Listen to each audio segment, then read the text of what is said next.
Hi every one, this is Rashid from motifs academy. കഴിഞ്ഞ ക്ലാസ്സിൽ MySQL എങ്ങനെ നമ്മുടെ സിസ്റ്റത്തിലേക്ക് ഇൻസ്റ്റാൾ ചെയ്യാമെന്നും ആ MySQL ഇൻസ്റ്റാൾ ചെയ്തതിന് ശേഷം എങ്ങനെ അതിനെ നമ്മളുടെ C:*ൽ പാത്തും ഒക്കെ സെറ്റ് ചെയ്ത് അതിനെ യൂസ് ചെയ്യാൻ തരത്തിൽ നമ്മളെങ്ങനെ കോൺഫിഗർ ചെയ്യാൻ വേണ്ടി പറ്റുമെന്നുള്ളത് കഴിഞ്ഞ ക്ലാസ്സിൽ നമ്മൾ നോക്കിയിട്ടുണ്ടായിരുന്നു. അതിൻ്റെ ഭാഗമായിട്ട് നമ്മൾ ലോക്കൽ ഹോസ്റ്റ് PHP MyAdminലേക്ക് നമ്മൾ ലോഗിൻ ചെയ്തു. അതിന് വേണ്ടിയിട്ട് നമ്മളുടെ സെർവർ നമ്മൾ എന്ത് ചെയ്തിട്ടുണ്ട്, സ്റ്റാർട്ട് ചെയ്യേണ്ടത് എങ്ങനെയാണ് എന്നുള്ള കാര്യങ്ങളൊക്കെ ഇന്നലെ നമ്മൾ പഠിച്ചു കഴിഞ്ഞതാണ്. ഇനി MySQL നമുക്ക് എന്ത് ചെയ്യണം, ക്വറി എഴുതിയിട്ട് MongoDBയിലുള്ള സെയിം സംഭവങ്ങളെ സെയിം കാര്യങ്ങളെ നമുക്ക് എന്ത് ചെയ്യണം, നമ്മളുടെ SQL നമുക്ക് റൺ ചെയ്യണം. അപ്പോൾ അതിന് വേണ്ടിയിട്ട് SQL MongoDB ഷെല്ല് യൂസ് ചെയ്തമായി പോലെ SQLൻ്റെ ക്വറീസ് എഴുതാൻ വേണ്ടിയിട്ട് നമുക്ക് എന്തുണ്ട്, PHP MyAdminൽ വന്നു കഴിഞ്ഞാൽ ഒരു ഓപ്ഷൻ ഉണ്ട്. ഇവിടെ നിന്ന് നിങ്ങൾക്ക് കാണാൻ വേണ്ടി പറ്റും SQL എന്ന് പറഞ്ഞിട്ട്. ഈ SQL ക്ലിക്ക് ചെയ്ത് കഴിഞ്ഞാൽ നമുക്ക് എന്താണ്, ഇവിടെ നമ്മളുടെ ക്വറീസ് എഴുതാൻ വേണ്ടി പറ്റും.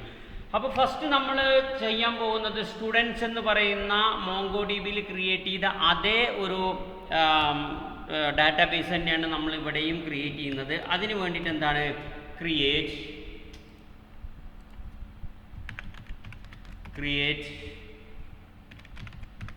ഡാറ്റാബേസ്. MongoDBയിൽ നിന്നുണ്ട് MySQL ക്വറി വ്യത്യാസമുണ്ട്, ബട്ട് വർക്കിങ്ങും കാര്യങ്ങളൊക്കെ സെയിം പർപ്പസിന് തന്നെയാണ് നമ്മൾ യൂസ് ചെയ്യുക. MySQL എന്ന് പറഞ്ഞു കഴിഞ്ഞാൽ ടാബുലർ ഫോർമാറ്റ് ആയിരിക്കും, അതായത് ഒരു ടേബിൾ എങ്ങനെയാണോ സംവിധാനിച്ചിട്ടുള്ളത് അതുപോലെ ആയിരിക്കും. ഫോർ എക്സാമ്പിൾ റോ കോളം ബേസിലായിരിക്കും. MongoDBയുടെ ഫോർമാറ്റ് എന്ന് പറയുന്നത് ബീസൺ ഫോർമാറ്റിലായിരിക്കും, അല്ലെങ്കിൽ ഒരു JSON എല്ലാവർക്കും അറിയാലോ അല്ലേ, ആ ഒരു JSON ഫോർമാറ്റിലായിരിക്കും. ശരിക്കും അതൊരു ബീസൺ ഫോർമാറ്റാണ് എന്നാണ് പറയപ്പെടാറ്. സോ നമുക്ക് നമ്മളുടെ ഡാറ്റാബേസ് ക്രിയേറ്റ് ചെയ്യാം. Create database students. നമ്മളെന്ത് ചെയ്യാം, ഈച്ച് ആൻഡ് എവരി ക്വറി അവസാനിക്കുന്നിടത്ത് നമ്മൾ എന്ത് ചെയ്യണം, ഒരു സെമികോളൻ ഇട്ട് കൊടുക്കണം. നമ്മൾ എൻ്റർ പ്രസ് ചെയ്തു. എൻ്റർ പ്രസ് ചെയ്യല്ല, നമുക്ക് വേണ്ടത് ഇവിടെ ഗോ എന്ന് പറയുന്ന ഒരു ബട്ടണിൽ ക്ലിക്ക് ചെയ്യണം. ആ ഗോ എന്ന് പറയുന്ന ബട്ടണിൽ ക്ലിക്ക് ചെയ്ത് കഴിഞ്ഞാൽ നമുക്ക് എന്താണ്, MySQL return and empty result ഇതുണ്ടോ. ഇപ്പോൾ ഇത് എന്ത് ചെയ്തിട്ടുണ്ട്, ക്രിയേറ്റ് ഡാറ്റാബേസ് എന്ന് പറഞ്ഞാൽ ഈ ക്വറി റൺ ചെയ്തിട്ടുണ്ട്. നമ്മളുടെ സ്റ്റുഡൻസ് എന്ന് പറയുന്ന ഈ ഡാറ്റാബേസ് ഇവിടെ ക്രിയേറ്റ് ചെയ്തതായിട്ട് നമുക്ക് കാണാൻ വേണ്ടി പറ്റിയിട്ടുണ്ട്. ഇനി നമ്മളെന്താണ്, നമ്മുടെ query window show query box എന്ന് കാണാം. ഇവിടെ വന്നിട്ട് നമ്മൾ എന്ത് ചെയ്യണം, യൂസ് നമ്മളെ MongoDB ഡാറ്റാബേസിൽ കൊടുത്ത പോലെ തന്നെ യൂസ് എന്ത് പറയുക, ഇവിടെ യൂസ് ക്യാപിറ്റലാണ്, സ്മോൾ ലെറ്റർ ഇട്ടാലും വർക്ക് ചെയ്യുന്നുണ്ടാവും. യൂസ് ഞാനെന്ത് പറഞ്ഞു, സ്റ്റുഡൻസ് എന്ന് പറഞ്ഞു. നമ്മൾ ഇവിടെ ഗോ ക്ലിക്ക് ചെയ്തു. അപ്പോൾ നമുക്കെന്താണ്, നമ്മളുടെ സെർവർ ഇത് MongoDBയിലാണ്. ഇവിടെ നമുക്ക് സെലക്ട് ചെയ്യണം, ക്വറി എഴുതണം എന്നുണ്ടെങ്കിൽ നമുക്ക് എന്താണ്, സ്റ്റുഡൻസ് എന്ന് പറയുന്ന ഈ ഡാറ്റാബേസിൽ ക്ലിക്ക് ചെയ്ത് ഇപ്പോൾ ഉണ്ടാവും സ്റ്റുഡൻസ് എന്ന് പറയുന്ന ഡാറ്റാബേസിലാണ് ഇത് നിൽക്കുന്നത്. ഇനി ക്വറി എഴുതിയാലുള്ളൂ നമ്മൾ എന്ത് ചെയ്യുക, സ്റ്റുഡൻസിൻ്റെ ഡാറ്റാബേസിലുള്ള ക്വറി ആവുക. അപ്പോൾ ഇനി നമ്മൾ MongoDBയിൽ ക്രിയേറ്റ് ചെയ്ത മാതിരി പോലെ സ്റ്റുഡൻസ് ടേബിൾ എന്ന് പറയുന്ന സ്റ്റുഡൻസ് ഡാറ്റ എന്ന് പറയുന്ന ഒരു ടേബിളാണ് ക്രിയേറ്റ് ചെയ്യുന്നത്. ആ ടേബിൾ ക്രിയേറ്റ് ചെയ്യാൻ എങ്ങനെയാണ് ക്വറി എന്നുള്ളത് നമുക്ക് നോക്കാം. അതിന് നമ്മൾ എന്ത് ചെയ്യണം, ഫസ്റ്റ് നമ്മളൊരു ടേബിൾ ക്രിയേറ്റ് ചെയ്യാനെന്ന് പറഞ്ഞു കൊടുക്കണം. ക്രിയേറ്റ് ടേബിൾ, എന്നിട്ട് എന്താണോ നമ്മളുടെ ടേബിളിൻ്റെ പേര് ആ ടേബിളിൻ്റെ പേര് ഡിഫൈൻ ചെയ്ത് കൊടുക്കുക. നമ്മളെന്താണ്, സ്റ്റുഡൻസ് ഡാറ്റ എന്നാണ് യൂസ് ചെയ്തിട്ടുള്ളത്.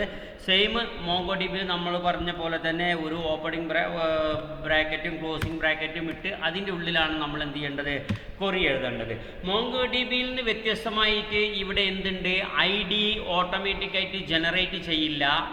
MongoDB റൺ ചെയ്യുന്ന സമയത്ത് നിങ്ങൾ ഓൾറെഡി കണ്ടതാണ്, ഒരു ഒബ്ജക്റ്റ് ID അവിടെ ഓട്ടോമാറ്റിക്കായിട്ട് ഇൻസേർട്ട് ചെയ്യുന്ന സമയത്ത് ഒബ്ജക്റ്റ് ID ഓട്ടോമാറ്റിക്കായിട്ട് ക്രിയേറ്റ് ചെയ്യുന്നുണ്ട്. അതാണ് പ്രൈമറി കീ ആയിട്ട് നമ്മൾ സെറ്റ് ചെയ്യാറ്. ഇവിടെ നമ്മൾ എന്ത് ചെയ്യണം, ID നമുക്ക് ഇവിടെ പറഞ്ഞു കൊടുക്കണം. എന്തൊക്കെ കോളംസ് ആണോ നമുക്ക് ആവശ്യമുള്ളത് ആ കോളംസ് പറഞ്ഞു കൊടുക്കണം. ആ കോളംസിൻ്റെ ഡാറ്റ ടൈപ്പ് പറഞ്ഞു കൊടുക്കണം. ആ ഓരോ കോളംസിലും എൻ്റർ ചെയ്യുന്ന ക്യാരക്ടറിൻ്റെ ലെങ്ത് നമ്മൾ എന്ത് ചെയ്യണം, ഇവിടെ സ്പെസിഫിക് ആയിട്ട് പറഞ്ഞു കൊടുക്കണം. സോ നമുക്ക് ഫസ്റ്റ് വേണ്ട കോളം ID എന്ന് പറയുന്ന കോളാണ് വേണ്ടത്. പിന്നെന്ത് പറഞ്ഞു, അതിൻ്റെ ഡാറ്റ ടൈപ്പ് ഇൻറ്റിജർ ആയിരിക്കും എന്ന് പറഞ്ഞു. എന്നിട്ട് ഞാൻ എന്ത് പറയുകയാണ്, ഓട്ടോ ഇൻക്രിമെൻ്റ് എനിക്ക് വേണം. കാരണം ഒരു ടേബിളിൽ ഒരു വാല്യൂ ഇൻസേർട്ട് ചെയ്യുമ്പോൾ 1 2 3 4 എന്ന് പറഞ്ഞിട്ട് ഓട്ടോമാറ്റിക്കായിട്ട് നമുക്ക് എന്ത് ചെയ്യണം, ആ വാല്യൂ അവിടെ ഓട്ടോമാറ്റിക്കായിട്ട് വരണം. അപ്പോൾ ഓട്ടോ ഇൻക്രിമെൻ്റ് ആണെന്ന് പറഞ്ഞു. പിന്നെന്താണ്, നമ്മൾ അതിനൊരു പ്രൈമറി കീയും കൂടെ സെറ്റ് ചെയ്ത് കൊടുക്കുകയാണ്. പ്രൈമറി കീ എന്താണെന്നുള്ളത് നമ്മൾ വരും ക്ലാസ്സുകളിൽ പറയും. ഈ പ്രൈമറി കീ യൂസ് ചെയ്തിട്ടാണ് നമ്മൾ ഒന്നിൽ കൂടുതൽ ടേബിളുകളെ ജോയിൻ ചെയ്യുന്നത്. ഈ പ്രൈമറി കീ യൂസ് ചെയ്തിട്ടായിരിക്കും. അപ്പോൾ എന്താണ് പ്രൈമറി കീ എന്താണ് വേണ്ടതെന്നുള്ളത് നമ്മൾ പറഞ്ഞു കൊടുത്തു. ഇനി നമുക്ക് വേണ്ടത് നെയിം എന്ന് പറയുന്ന സംഭവം ആഡ് ചെയ്യണം. ഒരു കോളം വേണം. അതിൻ്റെ ഡാറ്റ ടൈപ്പ് വേർകാർ ആണെന്ന് പറഞ്ഞു കൊടുത്തു. വേർകാർ എന്ന് പറഞ്ഞു കഴിഞ്ഞാൽ ക്യാരക്ടറുകൾ സേവ് ചെയ്യാനുള്ള ഒരു വേരിയബിൾ എന്നുള്ള അർത്ഥത്തിലാണ്. അതിന് എത്ര ക്യാരക്ടർ സേവ് ചെയ്യാൻ വേണ്ടി പറ്റണം, നമ്മളെന്ത് പറഞ്ഞു, 50 ക്യാരക്ടർ സേവ് ചെയ്യാൻ വേണ്ടി പറ്റണം എന്ന് നമ്മളിവിടെ പറഞ്ഞു കൊടുത്തു, വേർകാർ. എന്നിട്ട് എന്ത് ചെയ്തു, നമ്മളതിന് ഒരു കോമ കൊടുത്ത് SQL പറഞ്ഞു കൊടുത്തു, ഒരു കോളം കൂടി. നെക്സ്റ്റ് ഈ ഒരു സംഭവം, ഈ ലൈനിന് ശേഷം വീണ്ടും ഒരു ലൈൻ ഉണ്ട് എന്ന് SQL മനസ്സിലാക്കാൻ വേണ്ടി ഒരു കോമ നമ്മളിവിടെ കൊടുത്തിട്ടുണ്ട്. ഇനി എന്താണ്, സ്റ്റാൻഡേർഡ് എന്താണെന്ന് പറഞ്ഞു കൊടുത്തു. ഒരു കോളം സ്റ്റാൻഡേർഡ് എന്ന് പറഞ്ഞിട്ടുള്ള വാല്യൂസ് സ്റ്റോർ ചെയ്യാൻ വേണ്ടിയിട്ട് ഒരു കോളം വേണം. അതിനെന്താണ്, ഒരു ഡാറ്റ ടൈപ്പ് വേർകാറാണെന്ന് പറഞ്ഞു കൊടുത്തു. ക്യാരക്ടറാണ് നമ്മൾ സേവ് ചെയ്യാൻ പോകണമെന്ന് പറഞ്ഞു കൊടുത്തു. ഇനി എന്താണ്, അതിൻ്റെ ലെങ്ത്ത് 10 ക്യാരക്ടേഴ്സ് നമുക്ക് എന്ത് ചെയ്യാൻ വേണ്ടി പറ്റണം, അതിൽ എൻ്റർ ചെയ്യാൻ വേണ്ടി പറ്റണം എന്ന് പറഞ്ഞു കൊടുത്തു. നമ്മൾ കോമറ്റ് സെപ്പറേറ്റ് ചെയ്തിട്ട് ഞാൻ എന്ത് പറഞ്ഞു, ഫാദർ നെയിം എന്ന് പറഞ്ഞു. ഡാറ്റ ടൈപ്പ് വേർകാർ തന്നെ പറഞ്ഞു. ഫാദർ നെയിം ഞാൻ എന്ത് കൊടുത്തു, ഇവിടെ ഒരു 50 കൊടുത്തു. ഓക്കെ, അപ്പോൾ ഇത്രയും കാര്യങ്ങളാണ് MySQL ഒരു ടേബിൾ ക്രിയേറ്റ് ചെയ്യാൻ വേണ്ടിയിട്ട് നമ്മൾ യൂസ് ചെയ്യുന്നത്. എല്ലാവർക്കും കൺഫ്യൂഷൻ വരിക ഈ ID auto increment primary key എന്താണെന്നുള്ളതാണ്. അത് വരും ക്ലാസ്സിൽ വളരെ ക്ലിയർ ആയിട്ട് തന്നെ നിങ്ങൾക്ക് എന്ത് ചെയ്യും, നമ്മൾ എക്സ്പ്ലെയിൻ ചെയ്ത് തരുന്നതായിരിക്കും. ഇനി നമ്മളെന്താണ്, ഇവിടെ ഗോ എന്ന് പറയുന്ന ഈ ഒരു ഇതിൽ ക്ലിക്ക് ചെയ്ത് കഴിഞ്ഞാൽ നമുക്ക് എന്താണ്, ഇവിടെ സ്റ്റുഡൻസ് ടേബിൾ ക്രിയേറ്റ് ചെയ്തായിട്ട് നമുക്ക് എന്ത് ചെയ്യാം, എന്താണ് ഇവിടെ കാണാൻ വേണ്ടി പറ്റി. ആ സ്റ്റുഡൻസ് ടേബിളിൽ നമ്മളെന്താണ്, ഡാറ്റാസ് ഒന്നും നമ്മൾ എന്ത് ചെയ്തിട്ടില്ല, ഇൻസേർട്ട് ചെയ്തിട്ടില്ല. ഇനി നമുക്ക് അതിലുള്ള ഡാറ്റാസിനെ നമുക്ക് ഇൻസേർട്ട് ചെയ്യാം. അതിൽ ഇൻസേർട്ട് ചെയ്യാന്നുണ്ടെങ്കിൽ നമ്മൾ സ്റ്റുഡൻസ് ടേബിൾ സെലക്ട് ചെയ്യുക. എന്നിട്ട് ഇവിടെ സ്റ്റുഡൻസ് ടേബിളാണ് ഓൾറെഡി സെലക്ട് ചെയ്തിട്ടുള്ളത്. എന്നിട്ട് SQL പോവുക. അപ്പോൾ നമുക്ക് എന്താണ്, ഇവിടെ select star from students. Okay, ഇത് നമുക്ക് പിന്നീട് നമുക്ക് നോക്കാം. ഇപ്പോൾ അത് സെലക്ട് ചെയ്യുന്ന സമയത്ത് തന്നെ അതിലുള്ള കോളംസ് ഒക്കെ നമുക്ക് എന്ത് ചെയ്തു, ഇവിടെ കാണിച്ചു തന്നു. ID എന്ന് പറഞ്ഞിട്ട് ഒരു കോളുണ്ട്, നെയിം എന്ന് പറഞ്ഞിട്ട് ഒരു കോളുണ്ട്, സ്റ്റാൻഡേർഡ് എന്ന് പറഞ്ഞിട്ട് ഒരു കോളുണ്ട്, ഫാദർ നെയിം എന്ന് പറഞ്ഞിട്ട് ഒരു കോളുണ്ട്.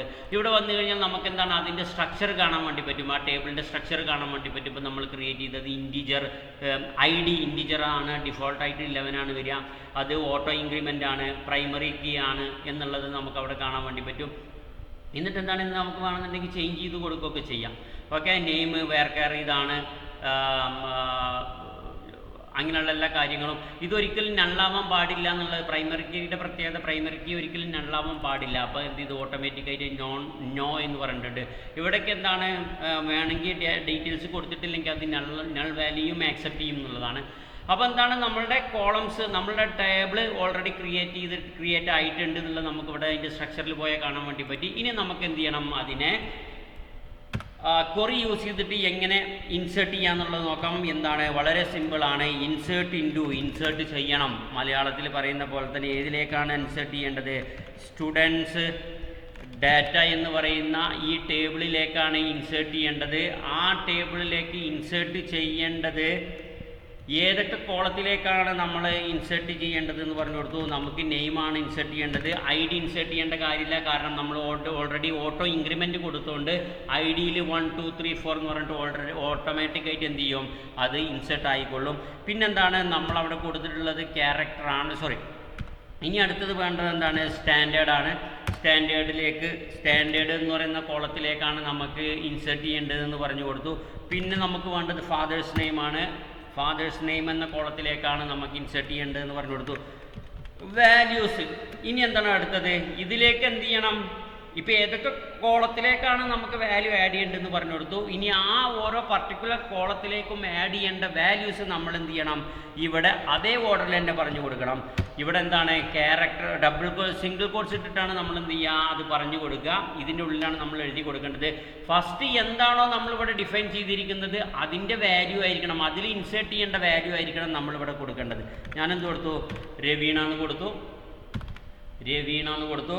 ഇനി എന്താണ്, കോമട്ട് സെപ്പറേറ്റ് ചെയ്തതിന് ശേഷം അടുത്ത കോളത്തിലുള്ള വാല്യൂ കൊടുത്തു. സിംഗിൾ കോട്ട്സിൻ്റെ ഉള്ളിൽ സ്റ്റാൻഡേർഡ് ആണ്, ആ സ്റ്റാൻഡേർഡിൽ നമ്മൾ എന്താണ് +2 ആണ്, +2 എന്ന് പറയുന്ന വാല്യൂ ആണ് കൊടുക്കേണ്ടത്. ഇനി നെക്സ്റ്റ് കോളം വന്നിട്ടുള്ളത് എന്താണ്, ഇവിടെ ഫാദേഴ്സ് നെയിം ആണ്. ആ ഫാദേഴ്സ് നെയിമിലേക്കുള്ള വാല്യൂ എന്താണോ അത് നമ്മൾ ഡബിൾ കോട്ട്സിൽ നമ്മൾ എന്ത് കൊടുത്തു, ഇവിടെ മോഹൻ ദാസ് എന്ന് കൊടുത്തു.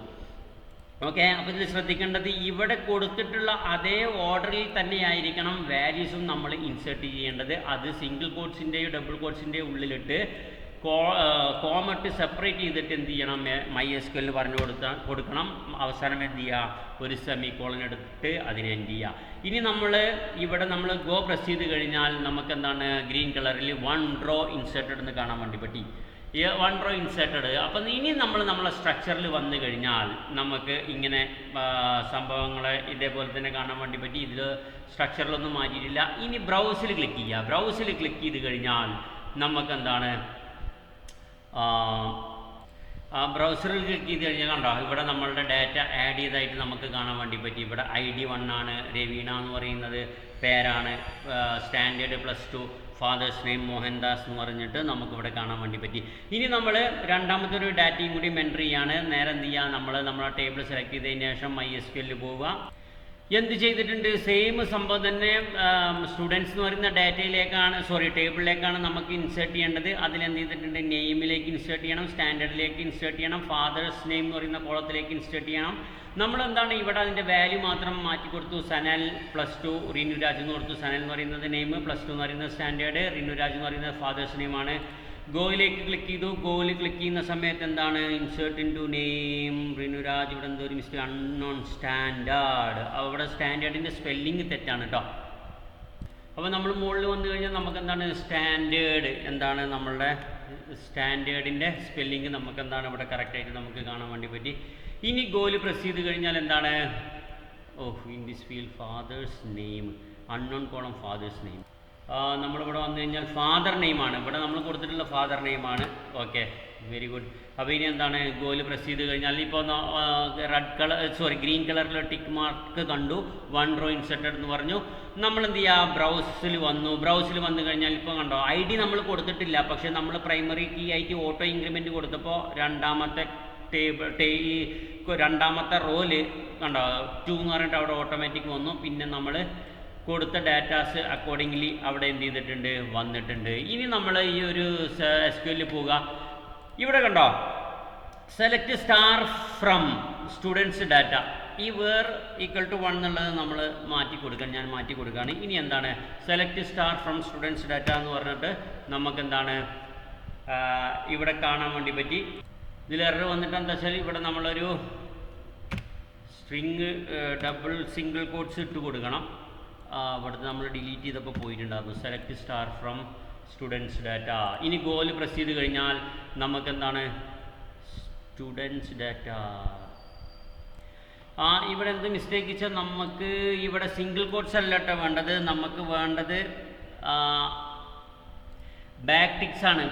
ഈ ബാക്ക് ടിക്സ് വരുന്നത് എവിടെയാണെന്ന് വെച്ചാൽ നമ്മളുടെ ടാബ് മെനുവിൻ്റെയും എസ്കേപ്പ് കീയുടെയും ഇടയിൽ വരുന്ന സംഭവമാണ് ബാക്ക് ടിക്സ് എന്ന് പറയുന്നത്. ആ സംഭവമാണ് നമുക്ക് വേണ്ടത്. അതാണ് നമ്മളവിടെ ഇട്ട് കൊടുത്തു, ചേഞ്ച് ചെയ്ത് കൊടുത്തു. ഇപ്പോൾ ഉണ്ടോ നമ്മളുടെ ആ ക്വറി ഉണ്ടോ ഇവിടെ നമുക്ക് സെലക്ട് ചെയ്ത് കാണിച്ചു തന്നു. നമ്മൾ ബ്രൗസിൽ പോകാതെ തന്നെ കണ്ടോ, ബ്രൗസ് ടാബ് ഓപ്പൺ അല്ല, പക്ഷെ നമുക്ക് എന്താണ് ആ ക്വറി റൺ ചെയ്തപ്പോൾ എന്തൊക്കെയാണ് ആ ഒരു ടേബിളിലുള്ളത് എല്ലാം സെലക്ട് സ്റ്റാർ എന്ന് പറഞ്ഞു കഴിഞ്ഞാൽ ഓൾ. ഇനി നമുക്ക് എന്ത് ചെയ്യാം, select star from students data where നമുക്ക് എന്ത് ചെയ്യാം ID = 1 എന്ന് പറയാം. ID = 1 എന്ന് പറഞ്ഞിട്ട് നമ്മൾ ഗോ പ്രസ് ചെയ്ത് കഴിഞ്ഞാൽ നമുക്ക് എന്താണ് കണ്ടോ ID 1 ആയിട്ടുള്ള ഒരു ഡാറ്റ മാത്രമേ കാണിച്ചു തരുള്ളൂ. ഇനി നമ്മൾ തിരിച്ചു പോയി നമുക്ക് എന്താണ് ഇവിടെ ഐ ഡി ഈക്വൽ ടു 2 എന്ന് കൊടുക്കുകയാണ്. ഐ ഡി ഈക്വൽ ടു 2 എന്ന് കൊടുത്തു. ഐ ഡി ഈക്വൽ ടു 2 എന്ന് കൊടുത്തു കഴിഞ്ഞാൽ നമുക്ക് എന്താണ് ആ ഐ ഡി 2 ആയിട്ടുള്ള ഡാറ്റ മാത്രമേ നമുക്ക് എന്ത് ചെയ്യുള്ളൂ ഇവിടെ കാണാൻ വേണ്ടി പറ്റുള്ളൂ. ഇനി നമുക്കെന്താണ് ഇതിനെ വീണ്ടും എഡിറ്റ് ചെയ്യണമെന്നുണ്ടെങ്കിൽ നമുക്ക് എന്താണ് എഡിറ്റിൽ ക്ലിക്ക് ചെയ്ത് കഴിഞ്ഞാൽ നമ്മൾ എഴുതിയിട്ടുള്ള പഴയ കൊറി തന്നെ നമുക്ക് എന്ത് ചെയ്യും ഇവിടെ കാണാൻ വേണ്ടി പറ്റും. അപ്പോൾ ഗൈസ് ഇതാണ് നമ്മളുടെ സെക്കൻഡ് ക്ലാസ് എന്ന് പറയുന്നത് MySQLലെ. ഇനി ഇതിൽ 50ഓളം ക്ലാസ്സുകൾ വരുന്നുണ്ട്. ഈ 50ഓളം ക്ലാസ്സുകൾ നിങ്ങൾ കണ്ടു കഴിഞ്ഞാൽ നിങ്ങൾക്ക് ഏത് ഡാറ്റയും ഡാറ്റാബേസിൽ നിന്ന് നമ്മളുടെ ആവശ്യാനുസരണം ഫെച്ച് ചെയ്യാനുള്ള ഒരു എബിലിറ്റി നിങ്ങൾക്ക് ഉണ്ടാവും എന്നുള്ളതാണ്. അപ്പോൾ എല്ലാവരും എന്ത് ചെയ്യുക, ഇതുവരെ ചെയ്ത കാര്യങ്ങളൊക്കെ ഒന്ന് പ്രാക്ടീസ് ചെയ്യുക. എന്നിട്ട് ഈ വീഡിയോ കണ്ടിന്യൂസ് ആയിട്ട് വാച്ച് ചെയ്തുകൊണ്ടിരിക്കുക. പ്രാക്ടീസ് ചെയ്യുക, വാച്ച് ചെയ്യുക, പ്രാക്ടീസ് ചെയ്യുക. ഓക്കെ, ഇതാണ് നിങ്ങൾ ചെയ്യേണ്ടത്. അത് കഴിഞ്ഞ് കഴിഞ്ഞാൽ നിങ്ങൾ 100% SQL എന്ന് പറയുന്ന ഡാറ്റാബേസ് ഓപ്പറേറ്റ് ചെയ്യാനും മെയിൻറ്റെയിൻ ചെയ്യാനും ഏബിൾ ആയിരിക്കും. അത് ഗ്യാരണ്ടീഡ് ആയിരിക്കും. അപ്പോൾ നമുക്ക് എന്ത് ചെയ്യാം, അടുത്ത വീഡിയോയിൽ വീണ്ടും കാണാം. Thank you very much for watching this video.